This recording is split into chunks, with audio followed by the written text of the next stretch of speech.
O clima nos bastidores do festival não é apenas de tensão, é de guerra declarada. Daquelas onde o sangue escorre pelos cantos da boca e ninguém está disposto a dar o braço a torcer por um segundo sequer. Nas próximas horas, o chão vai tremer e máscaras que passaram anos coladas aos rostos vão cair de forma violenta, arrastando o resto de dignidade que essas pessoas ainda achavam que tinham para o mais profundo lamaçal da humilhação pública. Quando Zilá e Nayane cercam a Laurzinho nos corredores abafados e barulhentos, o que se vê não é um puxão de orelha, é um verdadeiro massacre verbal, um linchamento psicológico motivado pelo mais puro suco do ódio e do desespero. Zilá avança com os olhos injetados de sangue, a respiração pesada fazendo seu peito subir e descer rapidamente, enquanto aponta o dedo indicador quase colado ao nariz de Laurzinho, despejando uma enxurrada de ofensas e questionando a capacidade mental do rapaz. Como ele pôde ser tão absurdamente estúpido, tão cego e incompetente a ponto de enfiar Agrado e Eduarda goela abaixo daquele festival?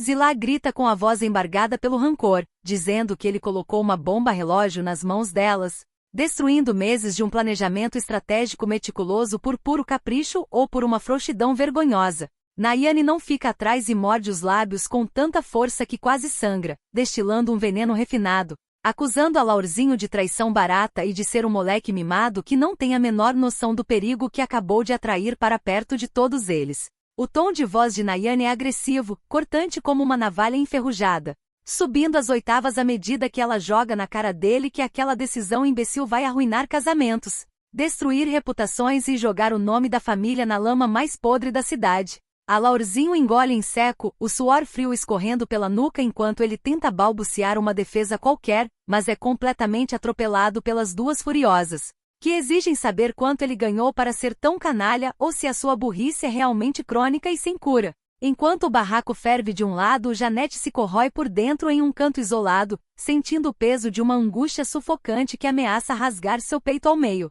O nervosismo consome cada célula do seu corpo porque ela sabe perfeitamente o preço alto. O preço maldito que Agrado está pagando ao aceitar abrir mão de uma parte vital de sua própria história, de sua própria identidade e de suas memórias mais sagradas. Janete anda de um lado para o outro, as mãos trêmulas apertando um lenço amassado, enquanto um monólogo interno brutal devora sua sanidade. Ela pensa no absurdo que é ver alguém se automutilar psicologicamente, arrancando pedaços do próprio passado e jogando no lixo apenas pelo desejo desesperado, quase patológico, de esquecer a existência de João Raul. Para Janete, essa decisão de Agrado não é um recomeço, é um suicídio emocional, uma tentativa bizarra de apagar cicatrizes que estão vivas e pulsando. Ela prevê o desastre iminente e sabe que tentar deletar João Raul daquela forma vai gerar um vazio monstruoso, um buraco negro que vai sugar não apenas Agrado, mas todos os que estão ao redor, transformando a vida de cada um em um inferno de mentiras e recalques difíceis de suportar.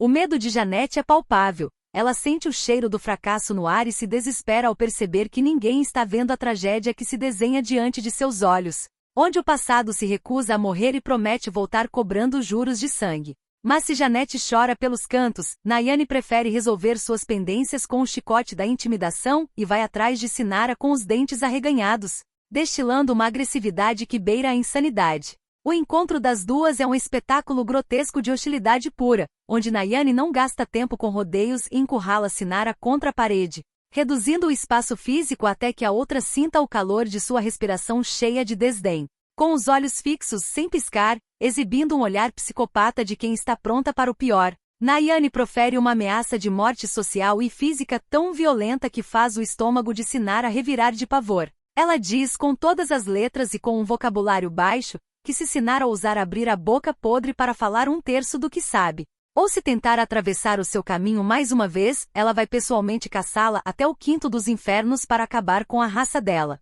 Nayane avisa que não tem nada a perder e que quebrar a cara de Sinara seria apenas o primeiro passo de uma vingança que vai deixá-la sem teto, sem eira nem beira, implorando por clemência de joelhos no asfalto quente.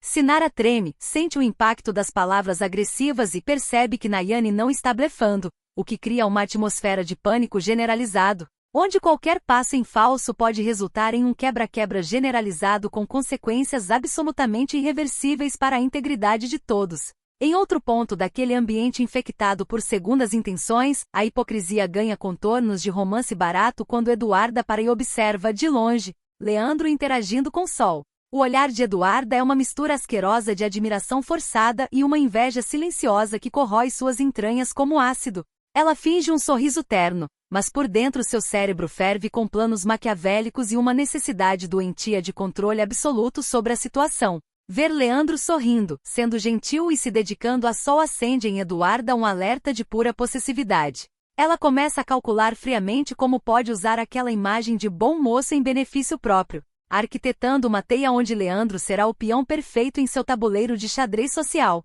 O ódio que ela sente por ver a felicidade alheia, mesmo que momentânea, é camuflado por uma máscara de falsa calmaria, enquanto ela jura para si mesma que nenhuma daquelas interações vai escapar do seu domínio, planejando o momento exato em que vai puxar as cordas do fantoche e destruir qualquer faísca de paz sincera que Leandro ouse experimentar. Enquanto isso, longe dos olhares da maioria, Valmir resolve botar as cartas na mesa e inicia uma conversa franca, mas carregada de segundas intenções, com João Raul sobre o comportamento errático e perigoso de Nayane. Valmir não poupa adjetivos pejorativos e joga toda a sujeira de Nayane no ventilador, abrindo os olhos de João Raul para a cascavel que ele está alimentando embaixo do próprio teto. O tom da conversa é ríspido, direto ao ponto, com Valmir alertando que as atitudes de Nayane são uma ameaça direta aos negócios, à estabilidade deles e que a obsessão dela vai acabar arrastando João Raul para um buraco sem volta. Ele descreve os passos dela com detalhes sórdidos, plantando a semente da discórdia e da paranoia na mente de João Raul,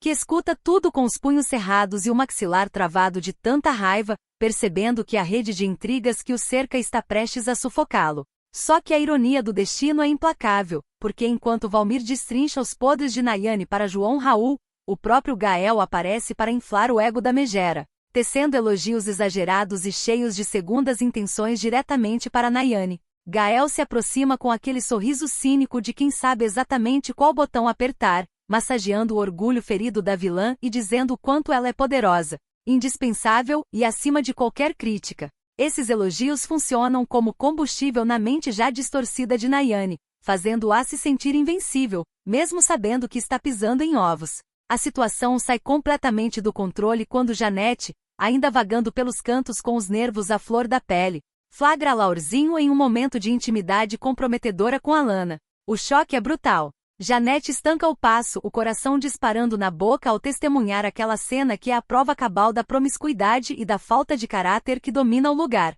A visão de Alaurzinho de cochicho e intimidade com Alana faz o estômago de Janete revirar de nojo, pois ela compreende imediatamente que aquela aliança secreta representa mais uma traição, mais uma facada nas costas de quem realmente depositou alguma confiança nele. Janete sente uma mistura de asco e fúria, guardando aquela imagem na mente como uma arma carregada que ela sabe que vai usar no momento mais oportuno para desmascarar o canalha diante de todo mundo, destruindo qualquer chance de salvação para ele. Mas o verdadeiro jogo de sedução e perigo acontece quando Nayane se vê encurralada pela presença física sufocante de Gael. A proximidade dele é invasiva, calculada para desestabilizar, e Nayane, pela primeira vez em muito tempo, perde o chão e fica completamente desconcertada, sentindo um arrepio de puro pavor e atração proibida correr por sua espinha. Gael chega tão perto que ela consegue sentir o calor da pele dele e o tom de voz sussurrado, carregado de deboche e malícia, faz com que Nayane gagueje,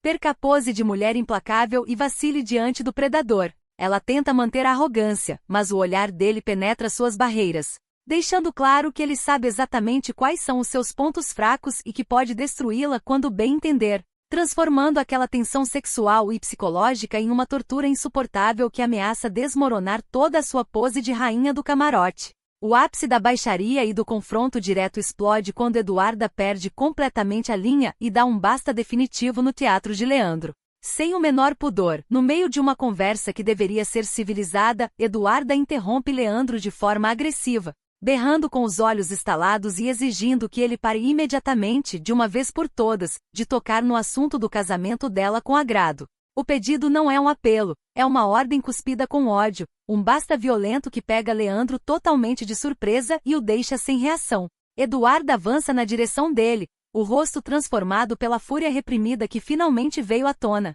e decreta que não vai mais tolerar ouvir uma única palavra sobre aquela união maldita, mostrando que o nível de estresse e rejeição chegou ao limite insuportável. A agressividade na voz de Eduarda ecoa pelo recinto, deixando claro que quem dita as regras daquela farsa é ela, e que qualquer tentativa de Leandro de revirar esse passado ou questionar suas escolhas será respondida com uma guerra sem prisioneiros, onde ela está disposta a queimar o mundo ao redor para não ter que encarar a verdade de frente. Diante de tanta violência verbal e de segredos que ameaçam explodir a qualquer segundo, quem será o primeiro a cair sangrando nesse tabuleiro de vaidades e traições baratas onde ninguém é inocente?